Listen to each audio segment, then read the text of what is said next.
didn't the royal family like excommunicate Prince Andrew over this? He didn't do any. He was taken off of any kind of like official duties. I don't think they took his title away, but he was basically, they just shunned him, stuffed him in a closet, and you didn't see him except for at the.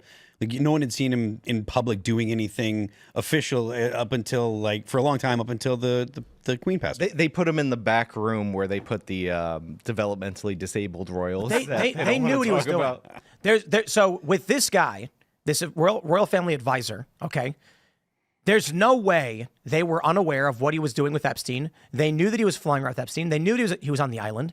And when these accusations came out, they tried severing ties with them. So my question is, what was the rest of their involvement? Now, we do have the video. The first thing I want to mention is Project Veritas, right behind James O'Keefe. I didn't know that. Got O'Keefe Media Group, Project Veritas right there. I wonder if he's back with them. Was that a thing that happened I missed? I have no idea. Yeah. Anyway, let me just play the beginning. Listen to this.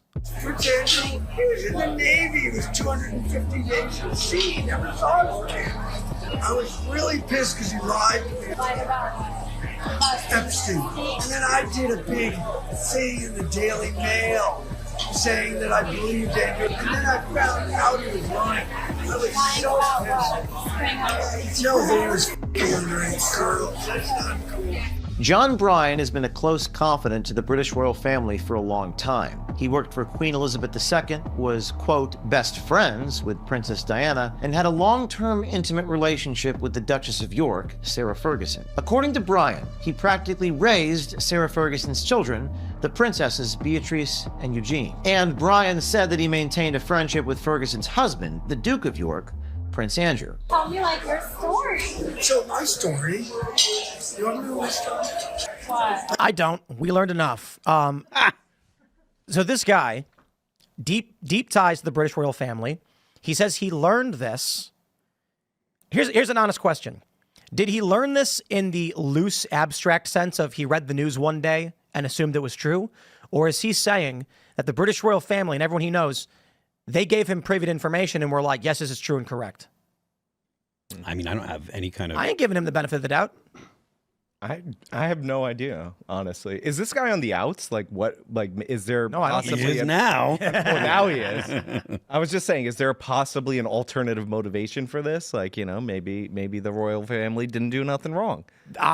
Perhaps, like, this guy is angry at the royal family. I doubt it. He didn't know that it was being secretly recorded. Right. Yeah. I think it's an amazing thing that O'Keefe keeps getting away with these hidden camera investigations that he does. And it amazes me still how far so many people are willing to go and what they're willing to say to a young girl that they think they're going to get it on with. Because, I mean, that's what's going on all these O'Keefe setups. And it's kind of outrageous that he's willing to say this to try to attract a young woman, all things considered, because that's what's really going on here. No, I think he has to say this. Like he mentioned, he said he did this interview in the Daily Mail where he said he believed Andrew. Nobody believes Andrew. So he's coming out saying, I was so pissed because he lied to me. I think this guy knew. Yeah. Come on. His degree of involvement with the royal family is too intense. I think the whole royal family knew that Andrew was going and banging underage girls.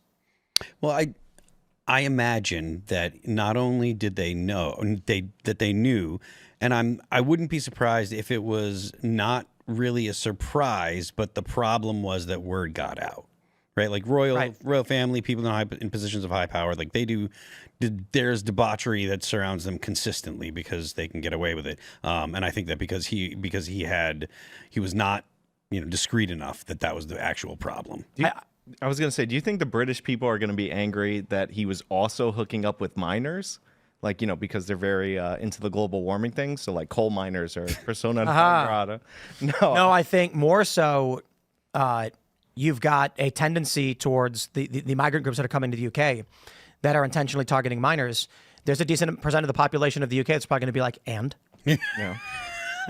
Considering the gangs, the grooming gangs and all that stuff, that wasn't a joke.